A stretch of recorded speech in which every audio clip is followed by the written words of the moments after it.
Muy bien. Hola a todos los que se puedan conectar a este video en vivo. Yo soy el Doctor Explica y esto es viernes de video en vivo de Explicamed. Vamos a hablar hoy sobre un tema que seguramente más de uno escuchó en las noticias. Son las vacunas. Las vacunas, en este caso, inspirada por la vacuna contra COVID, que fue registrada por Rusia, que es la primera en el mundo que se registra.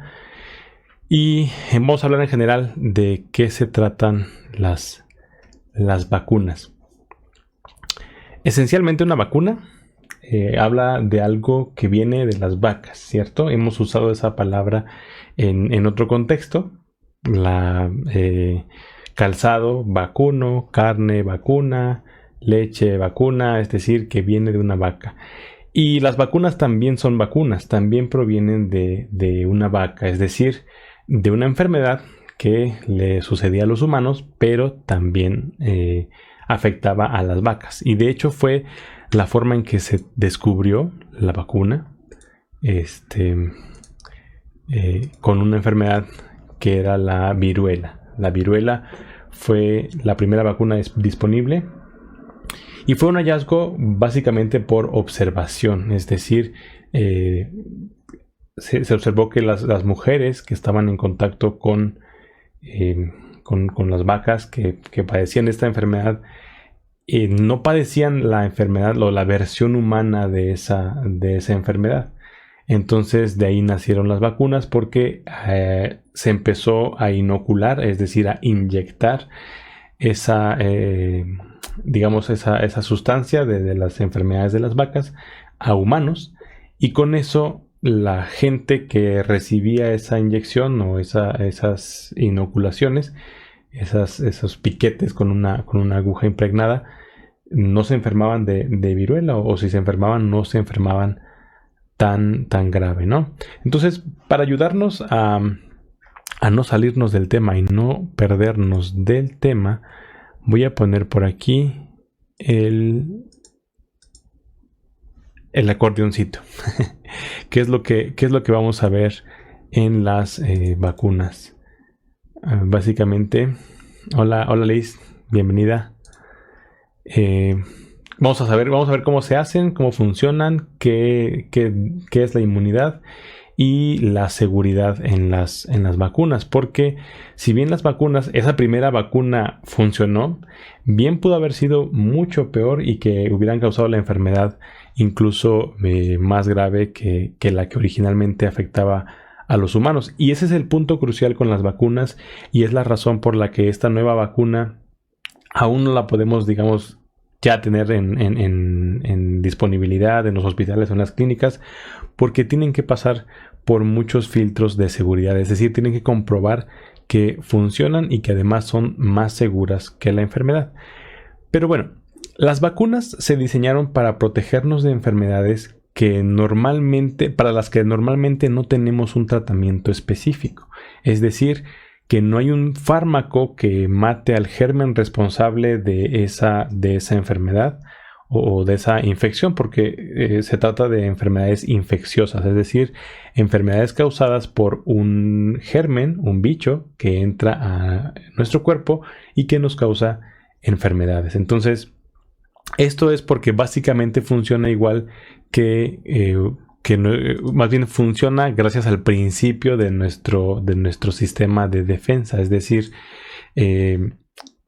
cuando nosotros recibimos un germen, cuando un germen entra a nuestro cuerpo, este germen se enfrenta a todo un ejército de células que lo atacan, que lo reconocen y que reconocen partes muy específicas de su parte exterior, de la piel que tienen esos bichos, que sería la membrana, y guardan esa información, detectan esa información y la guardan para que en una infección posterior ya haya alguien especializado para neutralizar a ese bicho o a ese germen. A eso nosotros le llamamos inmunidad, y eso sucede de forma natural. Todo el tiempo estamos expuestos a gérmenes que causan esa reacción y nuestro cuerpo los neutraliza. Cuando la cantidad de gérmenes que entra a nuestro cuerpo supera cierto umbral, bueno, pues nos enfermamos de alguna infección en el estómago, en las vías respiratorias, en cualquier parte del cuerpo. Entonces, las vacunas funcionan más o menos así, ¿no? Hay muchas enfermedades que son prevenibles con vacunación. Está el sarampión, la varicela, la hepatitis B. También están la tosferina, las paperas, la parotiditis, que son las paperas que conocemos. Y la mayoría de estas infecciones causan enfermedades, digamos que tienen una versión leve de la enfermedad, que si te da esa versión leve está bien, porque una vez que te enfermas ya eres inmune a esa enfermedad, pero también tienen el potencial de causar una infección o un cuadro muy grave. Ya empieza a sonar un poco lógico, ¿no? COVID también, la enfermedad COVID puede causarnos una enfermedad leve, pero existe el riesgo de que cause una enfermedad grave. Hola Mayra, hola Fidel, bienvenidos. Entonces, obviamente esto es de lo que estamos hablando ahorita, y eso es lo que busca prevenir una vacuna, es decir, busca prevenir esa complicación, esa parte complicada de la enfermedad infecciosa que no podemos predecir. No podemos saber a quién le va a tocar enfermarse grave o a quién le va a tocar enfermarse con la versión leve de la enfermedad. Vamos a poner, por ejemplo, el caso del sarampión. Así como el sarampión, hay muchas otras enfermedades infecciosas que causan fiebre y causan ronchitas en la piel en los niños. Y en la mayoría de los casos, pues les va, digamos que bien, les da un gripón muy fuerte, les da un poco de fiebre, les salen las ronchas y después quedan inmunes, ¿no? Incluso se han hecho estas como reuniones o fiestas para contagiarse, que también las intentaron hacer con COVID. Espero que haya sido solamente un chisme, pero parece ser que sí hicieron algunas. Donde llevaban a los niños para que se contagiaran desde tempranos, que se quedaran inmunes y listo. ¿Cuál es el problema? Que del sarampión, 1 de cada 3,000 niños podría desarrollar un cuadro muy, muy agresivo de la infección por sarampión que cause problemas a nivel cerebral. Una inflamación en el cerebro tan importante que los deja con parálisis, les causa crisis convulsivas y les puede dejar muchas secuelas a largo plazo. Ese tipo de complicaciones es las que busca contrarrestar las vacunas, porque recordemos, para estas infecciones no suele haber un tratamiento específico, es decir, yo me tomo el medicamento X para vencer al virus del sarampión, no existe.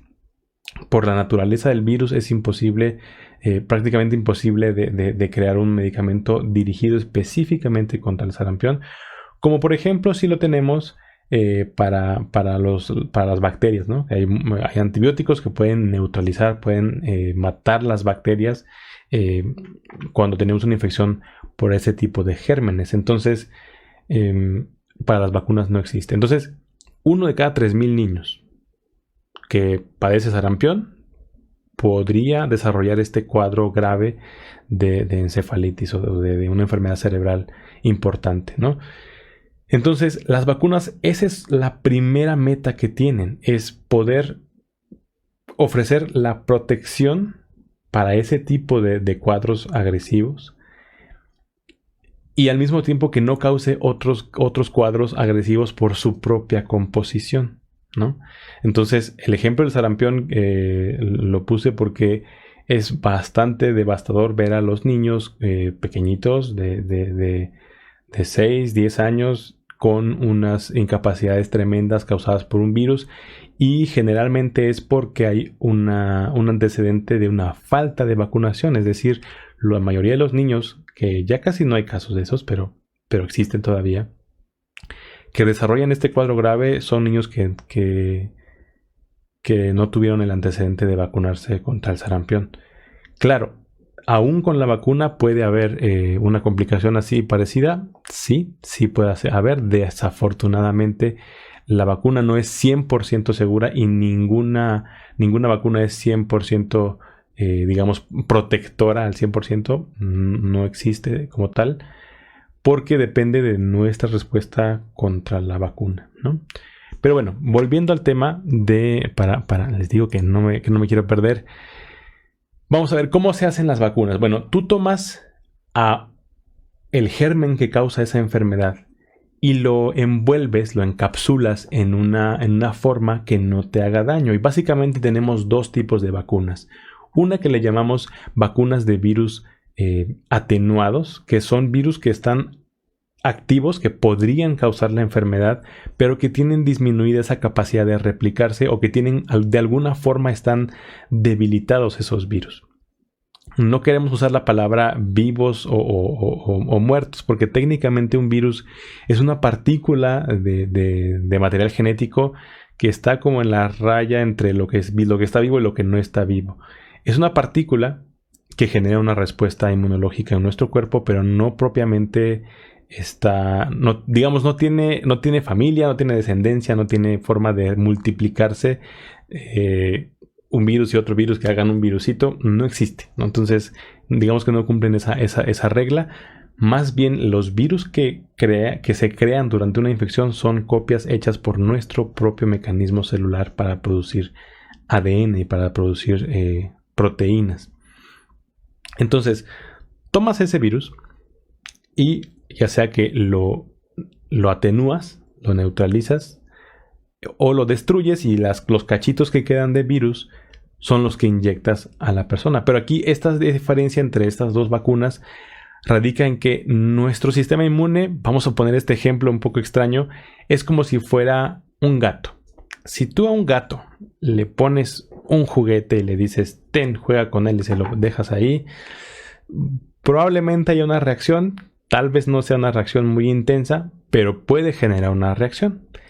En este caso estaríamos hablando del juguete inerte ahí que solo lo pusiste en la mesa. Sería una vacuna de virus inactivados, o sea, destruidos, muertos.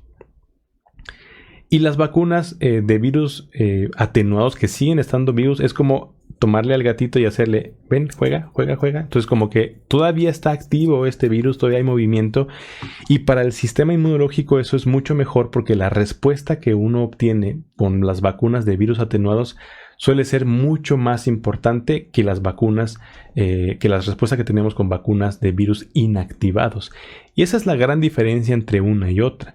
Claro, son mucho más seguras las vacunas de virus inactivados porque esos no son capaces de causar la enfermedad, son solamente fragmentos del virus o del germen en cuestión.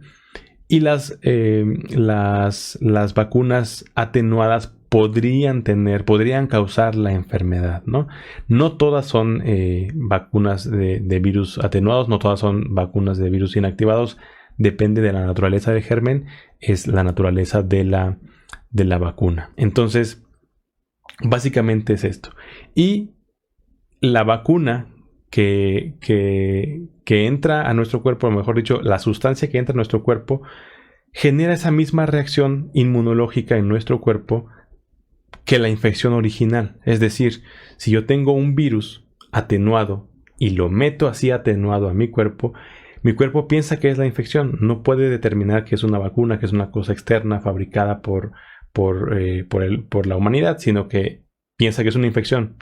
Entonces la reconoce, la ataca, pero como este virus está neutralizado, está atenuado, pues no puede contraatacar en la mayoría de los casos y a nuestro cuerpo le da chance de generar esa respuesta inmune sin que el germen se defienda. Entonces, con esto tenemos ya una inmunidad, es decir, nos protege igual que como si nos hubiéramos enfermado sin tener la enfermedad. Y ahí radica la seguridad y la importancia de todas las vacunas que existen hoy en día, porque causan las enfermedades que protegen son enfermedades que pueden ser muy devastadoras. Entonces suelen ser muy importantes y hay que seguir el esquema de vacunación porque para estas enfermedades podría haber tratamiento para algunos de ellos, pero no para todos. Entonces hay que tener eso en mente, ¿no? Entonces, básicamente se hacen así. Los virus, sobre todo los virus, lo que hacen es que buscan infectar células de seres vivos. Es decir, entrar a la célula, usar su maquinaria para producir genes y producir proteínas, obviamente alterar los planos de esa célula y obligar a que la propia célula empiece a crear copias del virus. Entonces, si tú tienes un virus, vamos a poner que esta cosa es un virus. Mejor esta cosa es un virus. Y tú lo introduces a un medio, él va a buscar infiltrarse a ese medio. Entonces digamos que este es un virus que infecta a humanos. Pero resulta que en lugar de meterlo a células de humanos, lo meto a un embrión de pollo. Al meterlo, este virus cambia su modo de acceder a las células, porque obviamente tiene las llaves y cerraduras para las células humanas, pero no tiene las de los embriones de pollo. Empieza a cambiar su configuración para poder abrir la cerradura de las células de pollo. Entonces, ¿qué es lo que hace? Ese virus empieza a infectar a los embriones de pollo. Y de hecho es un mecanismo para hacer vacunas, meter los gérmenes en embriones de pollo y obligar a que este germen cambie su estructura, que no infecte a las células humanas y que después, al producir, como es el mismo virus que produce la misma respuesta inmune, este virus después lo sacamos y lo inyectamos al ser humano. Como ya cambió su configuración, ya no tiene las llaves para entrar a nuestras células, sino las cambió por las del pollo, por las del embrión de pollo, este ya tiene menos oportunidad de causarnos daño. Y en este caso estaríamos hablando de una vacuna atenuada. ¿Cuál es el problema? Que este virus puede regresar, puede hacer control Z y regresar a su estado antes de infectar a embriones de pollo y causarnos daño porque aún tiene los instructivos de cómo entrar a las células humanas, ¿no? Pero básicamente esa es el mecanismo. Y la inmunidad que generan las vacunas se debe a nuestro propio cuerpo, cómo responde a este germen. Y ese es como el proceso. Protegernos sin enfermarnos. Y ahora, el último punto.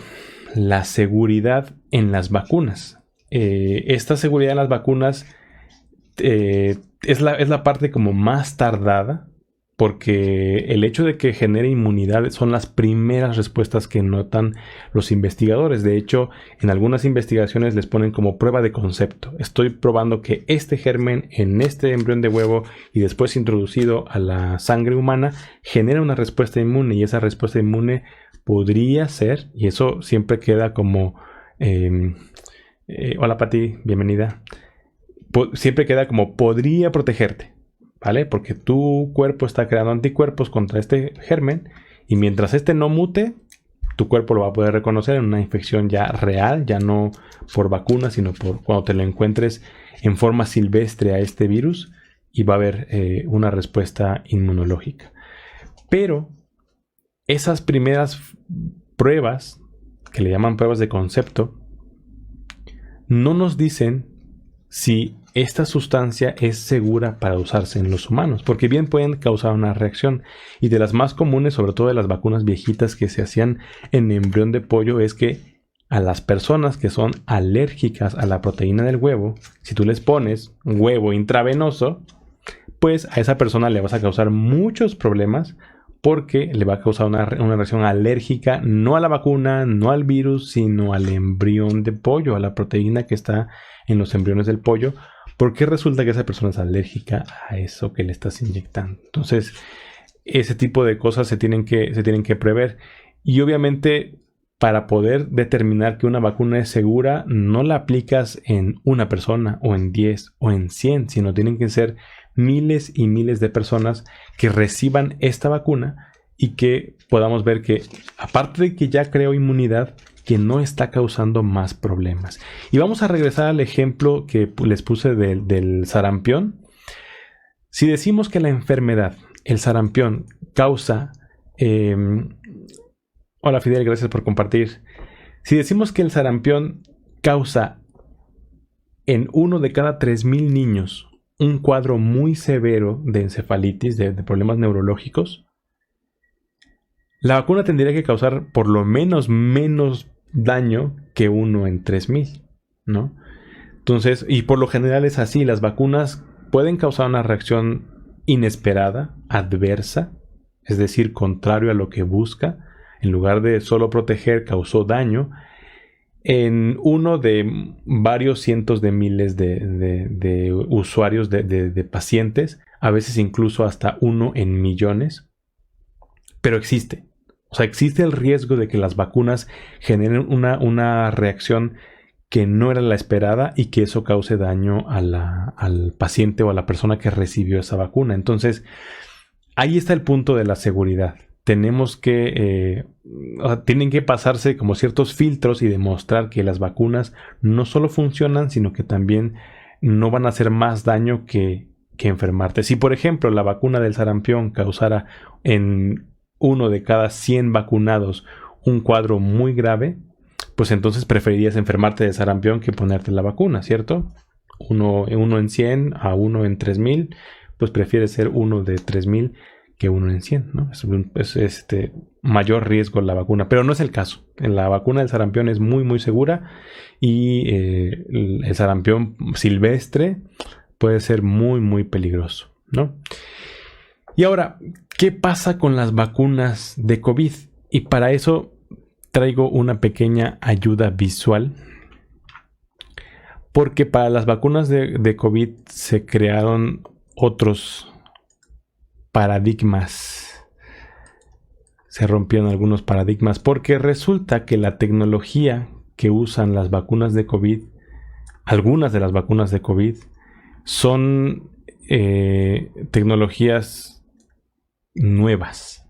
Entonces, son tecnologías que no se habían visto ni utilizado antes, incluso no hay vacunas previas con esta tecnología, y las de COVID, si es que se aprueban y funcionan, van a ser las primeras en que usen esa tecnología.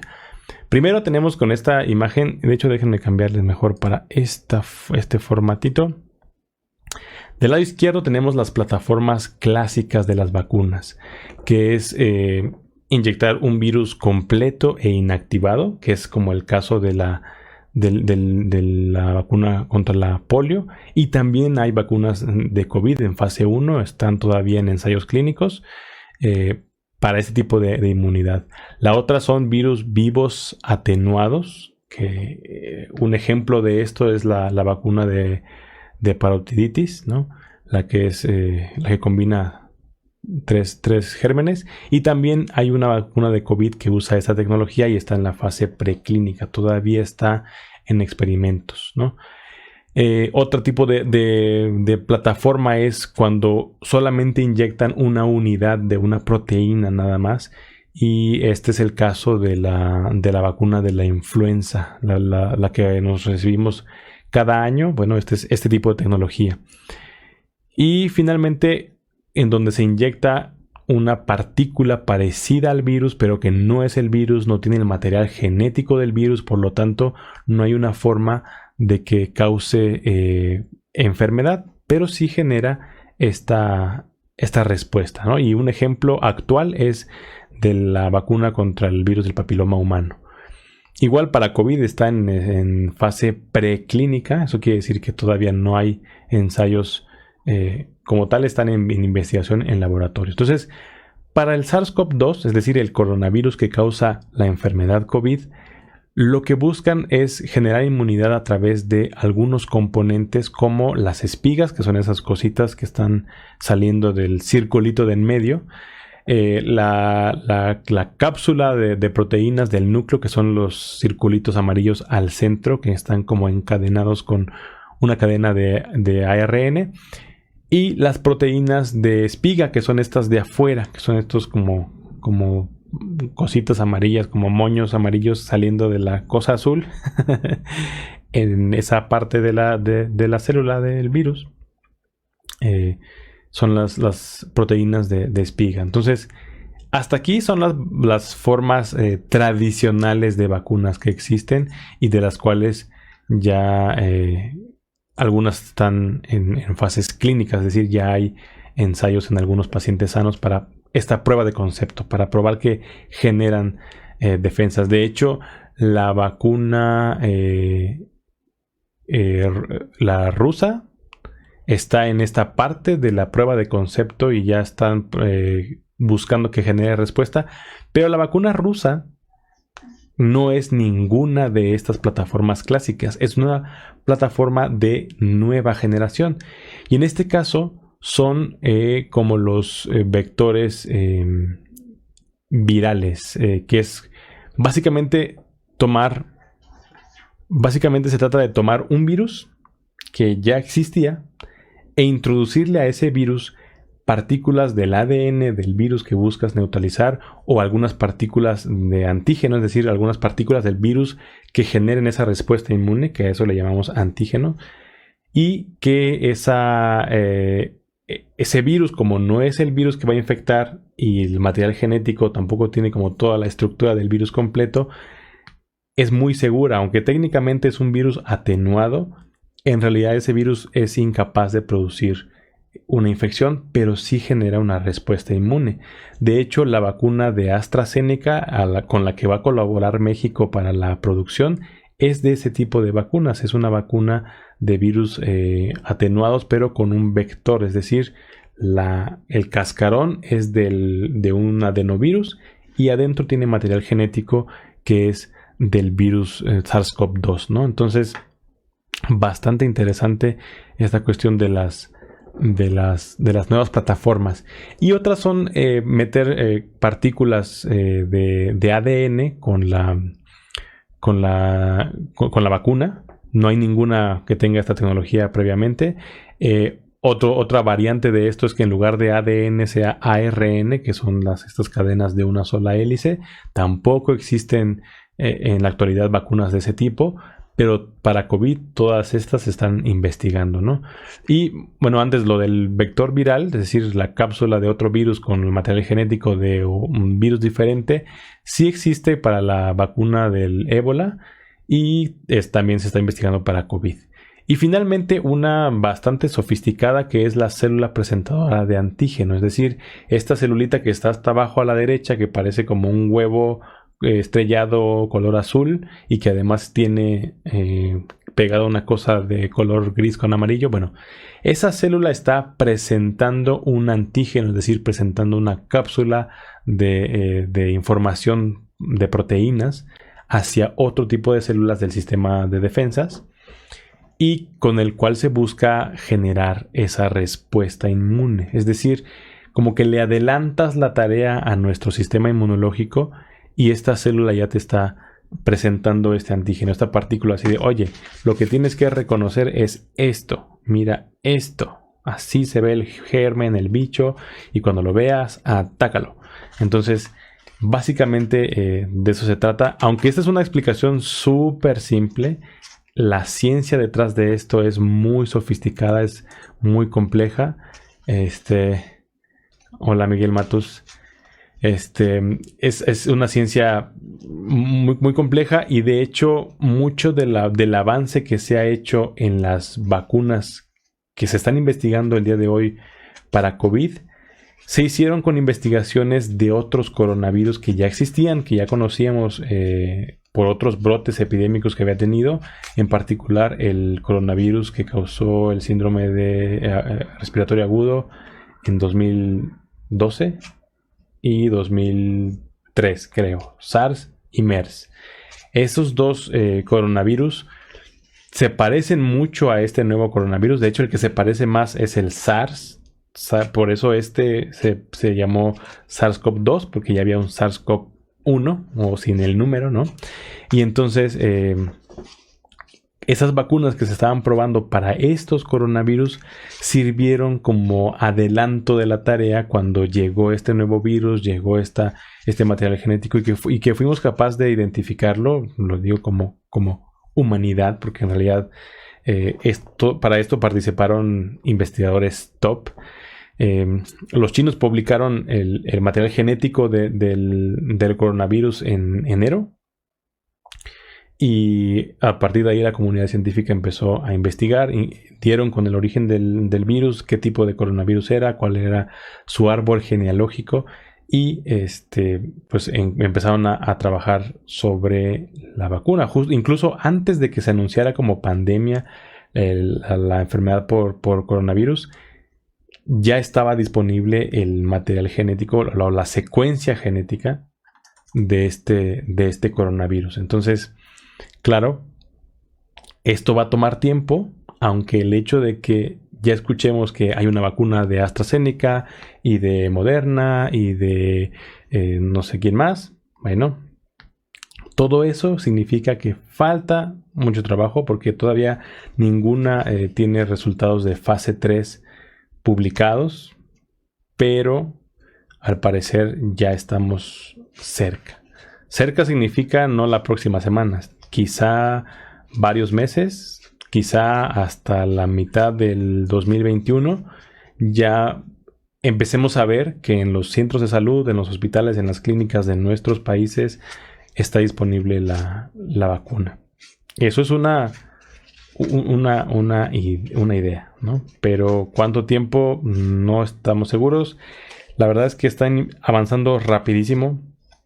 En todas partes hay más de 130 vacunas que se están investigando de distintos tipos, de distintas naturalezas, algunas con ARN, algunas con ADN, algunas con el vector de otro virus. En fin, tienen muchas tecnologías de punta investigándose para atacar a esta enfermedad de coronavirus. Entonces, pues eso es lo que quería platicarles el día de hoy y les agradezco a todos los que estuvieron compartiendo y dándole reacción a este video en vivo. Espero que este formato les agrade y cualquier duda, la caja de comentarios es completamente suya. También por ahí estaban los datos de contacto por correo, por WhatsApp. También se vale, no hay restricciones. Ahí está, no está, ahí está. ¿No? Correo electrónico, WhatsApp, o por aquí por Facebook, o en Instagram, o en Twitter, que casi no lo abro el Twitter, pero si llega un mensaje, trataré de responder. Entonces, de mi parte sería todo. Muchísimas gracias y buenas noches.